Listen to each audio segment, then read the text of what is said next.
Assalamu Walaikum.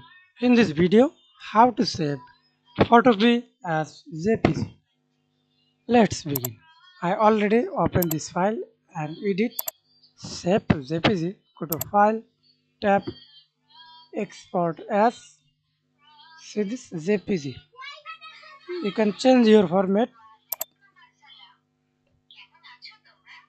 change white, height, change format and change name.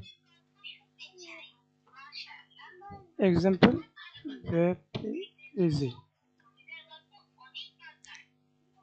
or shortcut jpeg. Change format web pdf svg mp4 etc. Then click save. That's it. Thanks for watching video. Please subscribe to my channel, like, comment, share.